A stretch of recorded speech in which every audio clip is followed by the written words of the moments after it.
1980 के वसंत में 6 हथियारबंद लोगों ने लंदन के ईरानी दूतावास में प्रवेश किया और 26 लोगों को बंधक बना लिया, जिनमें आगंतुक, कर्मचारी और एक पुलिस अधिकारी शामिल थे। 5 दिनों में बंदूकधारियों ने कई मांगें रखीं, लेकिन प्रगति धीमी रही। ब्रिटिश अधिकारी बंधकों की सुरक्षित वापसी पर ज्यादा ध्यान दे रहे थे। छठे दिन एक बंधक की मौत के बाद एसएस ने छापा मारकर सभी बंदूकधारियों को मार गिराया, सिर्फ एक को छोड़कर। इस घेराबंदी ने एसएस को सुर्खियों में लाने के साथ साथ यूके सरकार और उन पत्रकारों के करियर को भी मजबूत किया जो इस घटना के दौरान फंसे हुए थे। यह लंदन में ईरानी दूतावास घेराबंदी की कहानी है। वॉर्स ऑफ द वर्ल्ड में आपका स्वागत है। ईरानी दूतावास घेराबंदी की योजना बनाने और उसे अंजाम देने वाले 6 लोग democratic revolutionary front of the liberation of Arabistan के सदस्य थे, एक उग्रवादी समूह जिसकी अगुवाई अरब राष्ट्रवादी ओवेन अली मोहम्मद कर रहे थे। डीआरएफएलए, जो 1969-80 के बीच सक्रिय था, का लक्ष्य ईरान के तेल संपन्न कुजस्तान प्रांत को स्वतंत्रता दिलाना था, जो देश को उसकी अधिकांश संपत्ति देता है। यह समूह 1969 की ईरानी क्रांति के बाद उभरा, जब देश की राजशाही उखड़ गई और इसे सद्दाम हुसैन के इराक का समर्थन मिला था। डीआरएफएलए के नेता ओवेन अली मोहम्मद ने कहा कि दूतावास पर हमला ईरान के शासकों द्वारा उनकी पहचान को दबाने के कारण किया गया था। एक टेप रिकॉर्डिंग में एक व्यक्ति ने कहा कि उसने क्रांति में इसलिए हिस्सा लिया था क्योंकि उसे उम्मीद थी कि नया नेतृत्व उन्हें वह आजादी देगा जो शाह और उसके पिता ने उनसे छीन ली थी। लेकिन उसने महसूस किया कि सत्ता में आने के बाद नए नेताओं ने जनता से किए गए वादे भुला दिए। इस साजिश की प्रेरणा तेहरान की एक समान घटना से मिली थी, जिसमें अमेरिकी दूतावास के कर्मचारियों और आगंतुकों को बंधक बनाया गया था। ऑन अली मोहम्मद ईरानी दूतावास घेराबंदी के समय केवल 27 वर्ष के थे। वे कॉलेज काल से ही राजनीतिक रूप से सक्रिय थे और दावा करते थे कि उनके शरीर पर वे निशान हैं जहां शाह की गुप्त पुलिस सवाक ने उन्हें कैद किया और प्रताड़ित किया था। हमले में शामिल अन्य लोग थे शाकिर अब्दुल्ला रादिल, जो मोहम्मद के दूसरे कमांडर थे, और 4 बंदूकधारी माकी हनून, देमिर मोहम्मद हुसैन, शाकिर सुल्तान सईद, फौजी बदावी नजाद, जो सिर्फ 22 साल के थे और इस साजिश में जीवित बचने वाले अकेले व्यक्ति थे। मोहम्मद 31 मार्च 1980 को 3 अन्य लोगों के साथ इराकी पासपोर्ट का उपयोग कर लंदन पहुंचे। उनका पहला काम था हमले की तैयारी के दौरान ठहरने की जगह ढूंढना। आखिरकार उन्होंने वेस्ट लंदन के अर्ल्स कोर्ट में एक फ्लैट किराए पर लिया। अगले कुछ दिनों में करीब 12 लोग उस घर में आए, जो दिन के किसी भी समय आते जाते रहे। 30 अप्रैल को समूह ने मकान मालिक को बताया कि वे एक हफ्ते के लिए ब्रिस्टल जा रहे हैं और लौटने पर इराक चले जाएंगे, इसलिए अब फ्लैट की जरूरत नहीं है। अर्ल्स कोर्ट में अपने घर पर वे आखिरी बार उसी सुबह थे। वे सुबह 9:30 बजे निकले और फिर खुद को पिस्तौल, ग्रेनेड और सबमशीन गन के साथ हथियारों से लैस किया। हथियारों के स्रोत स्पष्ट नहीं है, लेकिन सुझाव है कि सोवियत निर्मित हथियारों को इराकी राजनयिक बैंक के माध्यम से तस्करी की गई थी। 2014 के एक अध्ययन में निष्कर्ष निकाला गया कि घेराबंदी के जिम्मेदार लोगों की भर्ती और प्रशिक्षण इराकी सरकार ने किया था, जो ईरान इराक युद्ध से पहले कई अलगाववादी आंदोलनों का समर्थन कर रही थी। 6 लोगों का समूह उसी दिन लगभग 11:30 बजे ईरानी दूतावास पहुंच गया।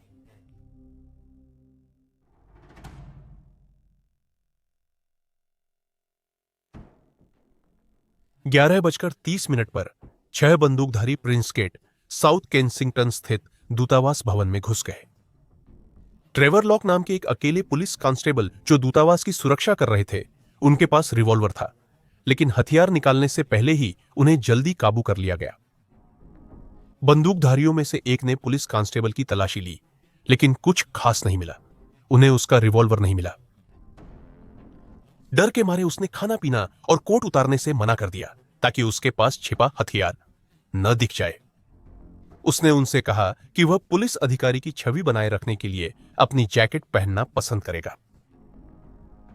घेराबंदी के दौरान कुल 26 लोगों को बंधक बनाया गया था, यानी दूतावास में मौजूद केवल 3 लोगों को छोड़कर बाकी सभी पकड़े गए थे।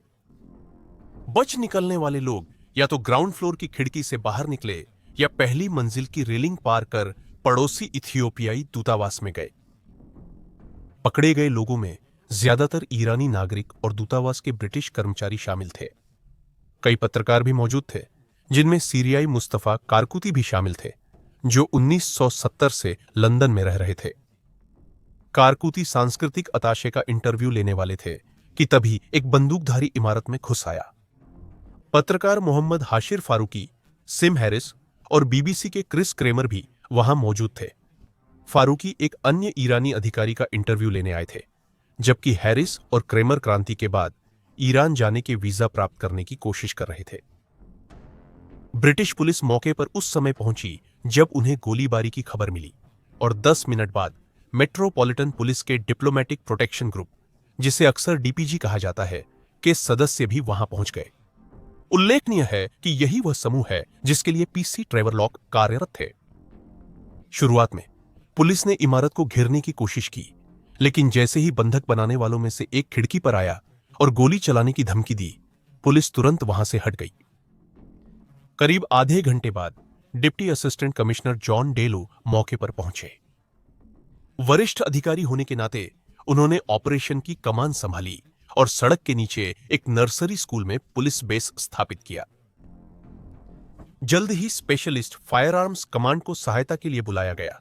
साथ ही निगरानी में विशेषज्ञता रखने वाले अधिकारियों को भी बुलाया गया। इस दौरान चीफ इंस्पेक्टर मैक्स वर्नन एक मनोचिकित्सक और एक अन्य वार्ताकार की सहायता से बंधक वार्ता का नेतृत्व करने पहुंचे। वर्नन को 1975 में बालकॉम्ब स्ट्रीट घेराबंदी में आयरिश रिपब्लिकन आर्मी द्वारा एक दंपति को 6 दिन तक बंधक बनाए रखने और पुलिस के साथ आमना सामना करने के दौरान सफल वार्ता करने का श्रेय मिला था। आखिरकार पुलिस बंदूकधारियों को फील्ड टेलीफोन देने में सफल रही, जिससे वे दोपहर 3:15 बजे अपनी पहली मांग रख सके, जो ओवेन मोहम्मद ने की। वे खुजेस्तान की जेलों में बंद 91 अरबों को रिहा करवाना चाहते थे। समूह ने एक सख्त समय सीमा भी दी, आदेश दिया कि कैदियों को अगले दिन दोपहर तक रिहा कर दिया जाए। उन्होंने धमकी दी कि अगर उनकी मांगें पूरी नहीं हुई तो वे दूतावास को बम से उड़ा देंगे और सभी 26 बंधकों सहित खुद को मार डालेंगे। पत्रकार जल्द ही घटनास्थल पर पहुंचे। इसी दौरान ईरानी प्रदर्शनकारी भी वहां थे, जो घटना के दौरान दूतावास के पास रहे और कभी-कभी पुलिस से झड़प भी करते थे।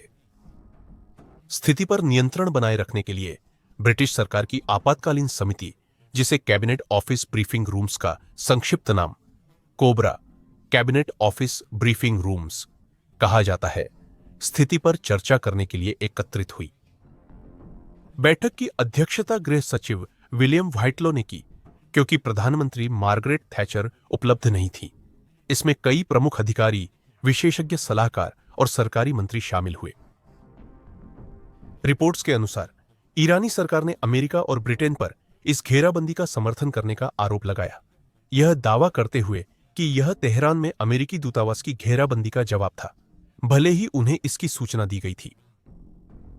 उसी दिन शाम 4:30 बजे बंदूकधारी ने बंधक फ्रीदा मोजाफरियन को रिहा कर दिया। रिपोर्टों के मुताबिक हमले की शुरुआत से ही वह बीमार थी। मोहम्मद ने एक डॉक्टर को उनके इलाज के लिए भेजने का अनुरोध किया था, लेकिन पुलिस ने मना कर दिया। अन्य बंधकों ने जल्द ही मोहम्मद को धोखा दिया। उन्होंने उसे बताया कि फ्रीदा गर्भवती है। उनकी तबीयत बिगड़ने पर अंततः उन्हें रिहा कर दिया गया।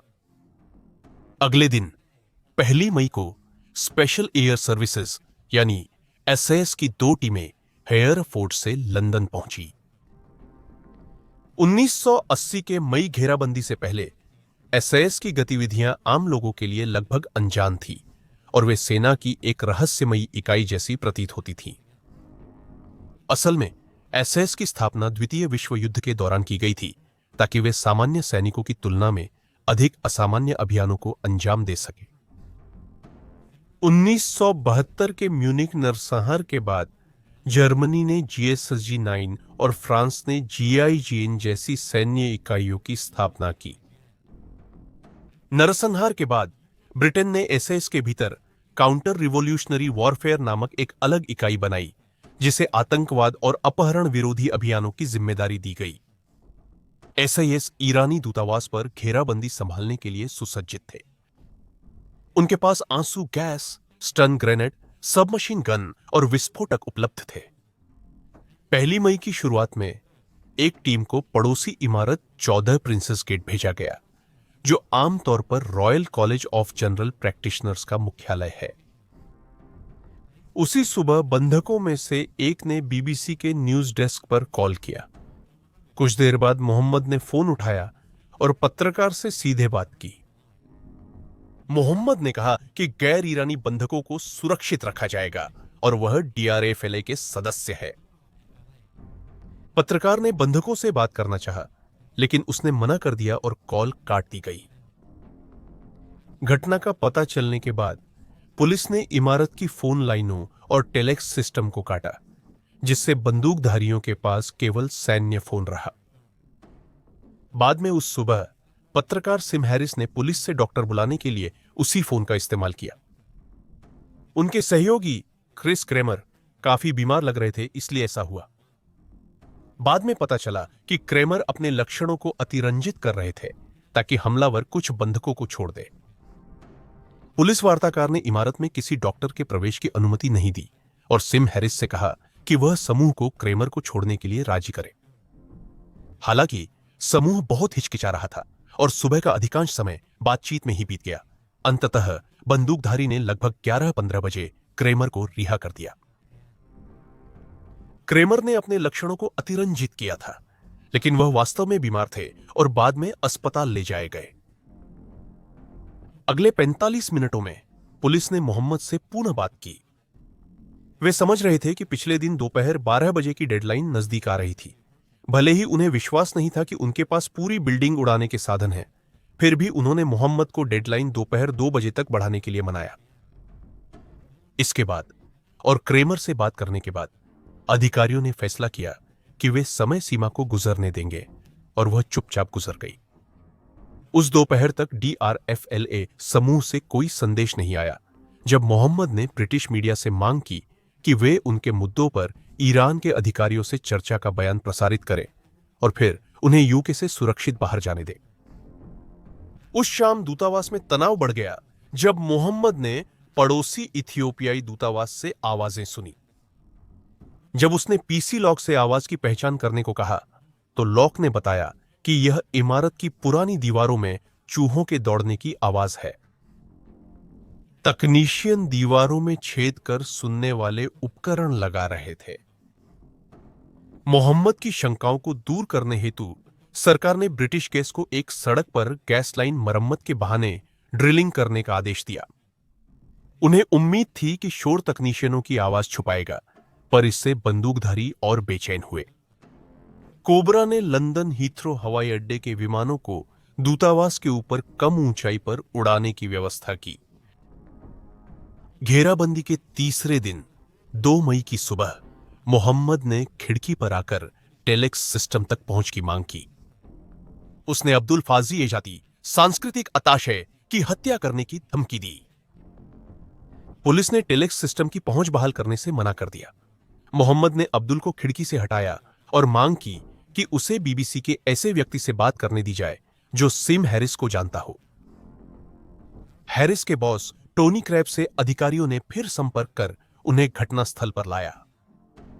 मोहम्मद ने पुनः मांग की कि उसे और साथियों को यूके से सुरक्षित निकासी की अनुमति मिले, जो अरब देशों के 3 राजदूतों द्वारा आयोजित हो और मीडिया उनकी शिकायतों वाला बयान प्रसारित करे। Algeria, Jordan, Lebanon, Syria, Qatar और कुवैत सहित कई दूतावासों से संपर्क कर पूछा गया कि क्या उनके राजदूत बंधकों से वार्ता करने को तैयार हैं। जॉर्डन के राजदूत ने तुरंत मना कर दिया, जबकि अन्य लोगों ने कहा कि वे अपनी सरकारों से बात करेंगे। बीबीसी ने समूह का बयान प्रसारित किया, लेकिन मोहम्मद को प्रसारित संस्करण पसंद नहीं आया, क्योंकि उसे लगा कि इसे संक्षिप्त और गलत तरीके से पेश किया गया है। उसी दिन बाद में पुलिस ने इमारत के केयरटेकर से सुरक्षा व्यवस्था जैसे स्टील का दरवाजा और बख्तरबंद खिड़कियों के बारे में पूछताछ की। अगले दिन सुबह 6 बजे मोहम्मद ने पुलिस से संपर्क किया क्योंकि उसे लगा कि बीबीसी ने उसका और उसके आदमियों का बयान बिगाड़ दिया है। उन्होंने पुलिस पर धोखा देने का आरोप लगाया और अधिकारियों से किसी अरब राजदूत से बात करने की मांग की। वे अभी भी उन देशों के जवाब का इंतजार कर रहे थे जिनसे उन्होंने संपर्क किया था और उन्होंने मोहम्मद को यही बताया। मोहम्मद ने माना कि ब्रिटिश अधिकारी समय बर्बाद कर रहे हैं। उसने कहा कि अब ब्रिटिश बंधकों को सबसे अंत में रिहा किया जाएगा क्योंकि उन्होंने उससे झूठ बोला था।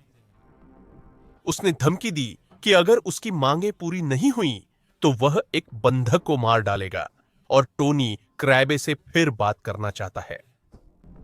हालांकि क्रैबे 10 घंटे बाद ही पहुंचे, जिससे न सिर्फ मोहम्मद और उसके आदमियों को बल्कि सिम हैरिस को भी निराशा हुई। मोहम्मद ने क्रैबे को एक और बयान दिया। पुलिस ने 2 बंधकों की रिहाई की शर्त पर इस संदेश के प्रसारण पर सहमति दी। फिर बंधकों ने आपस में तय किया कि किसे रिहा किया जाएगा। उसी रात बाद में एससीएस टीमों में से एक ने दूतावास की छत पर एक स्काईलाइट खोजी। फिर उन्होंने उसे खोल दिया ताकि बाद में अगर जरूरत पड़े तो वे इमारत में प्रवेश कर सके और रस्सियां बांध दी जिससे जरूरत पड़ने पर वे इमारत से नीचे उतर सके। 4 मई को अरब देशों के साथ आगे की वार्ता हुई, परंतु बहुत कम प्रगति हुई क्योंकि राजदूत चाहते थे कि उन लोगों को यूके से सुरक्षित बाहर निकालने की गारंटी दी जाए ताकि हिंसा और खून खराबा टाला जा सके। हालांकि ब्रिटिश सरकार ने ऐसी किसी भी बात पर विचार करने से इनकार कर दिया क्योंकि वे उन लोगों को गिरफ्तार करना चाहते थे। 5 मई को मोहम्मद ने पीसी लॉक को जगाया और उन्हें बताया कि इमारत में कोई और भी है। उन्होंने अधिकारी से दीवार के एक अजीब उभार की जांच करने को कहा। दीवार को दूसरी तरफ से ईंटें हटाकर कमजोर कर दिया गया था ताकि अगर एसएस को उसमें से घुसना पड़े तो वे ऐसा कर सके। लेकिन लॉक ने मोहम्मद से कहा कि उन्हें नहीं लगता कि कोई इमारत में घुसपैठ करने वाला है।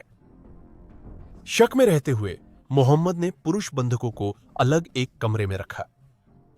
दिन भर बंदूकधारी तनावग्रस्त और बेचैन रहे और दोपहर 1 बजे मोहम्मद ने पुलिस से कहा कि वह 45 मिनट के भीतर किसी अरब राजदूत से बात करना चाहता है, वरना वह एक बंधक को मार डालेगा।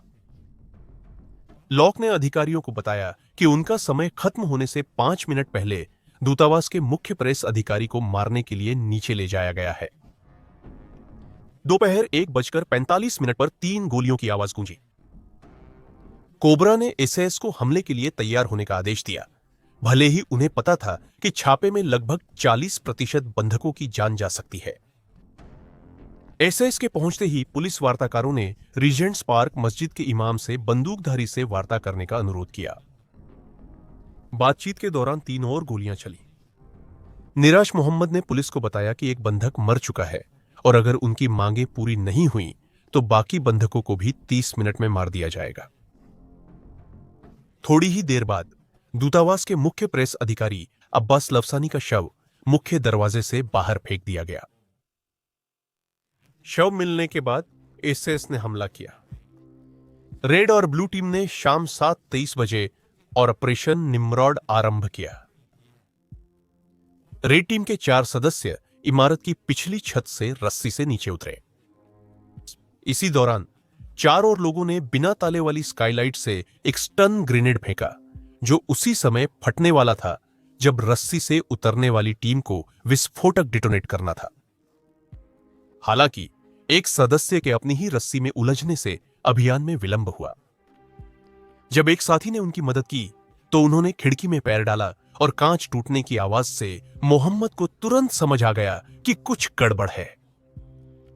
स्पेशल एयर सर्विस टीमों ने इमारत में प्रवेश करने के लिए हथौड़े का प्रयोग किया, लेकिन घुसते ही आग लग गई।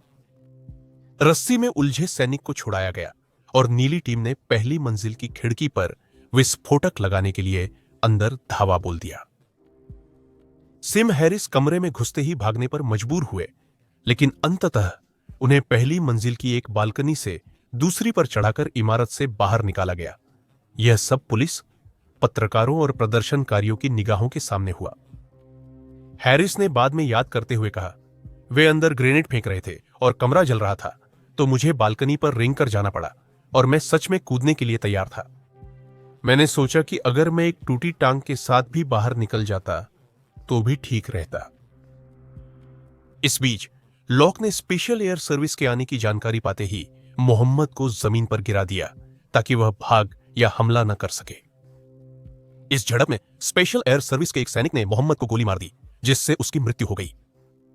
सेना आगे की टीमों ने ग्राउंड फ्लोर और तहखाने को साफ किया, जबकि घबराहट में बंदूकधारियों ने अलग किए गए पुरुष बंधकों पर गोलियां चलाईं।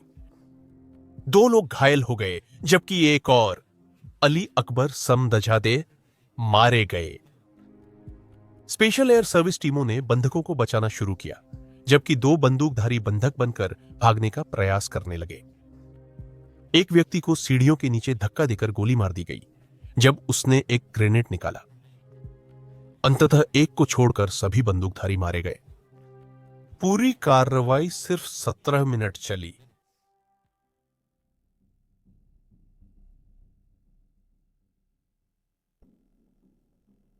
फौजी बदावी ईरानी दूतावास घेराबंदी का एकमात्र जीवित बंदूकधारी था। खूजिस्तान में जन्मे फौजी ने ईरानी सेना में 2 साल बिताने के बाद एक डॉक वर्कर बन गए। 1970 में फौजी ने ब्लैक वेडनेसडे की घटना देखी, जिसमें ईरानी क्रांतिकारी गार्ड ने विरोध करने वाले अरबों की हत्या कर दी थी। फौजी इराक चले गए, जहां उन्हें शरण और इराकी खुफिया विभाग में नौकरी मिली। वहां वे ईरानी रेडियो प्रसारणों का अनुवाद करते थे, क्योंकि वे द्विभाषी और शिक्षित थे।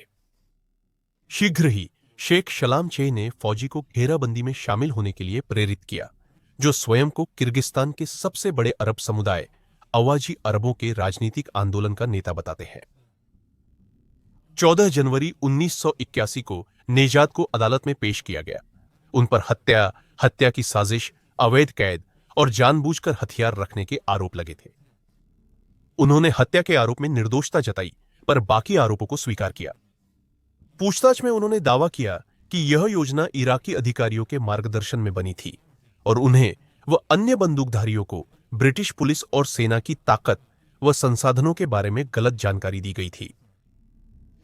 पत्रकार मुस्तफा कारकुती ने कहा कि लोग तैयार नहीं थे और उन्हें ब्रिटिश अधिकारियों के बारे में गलत जानकारी दी गई थी।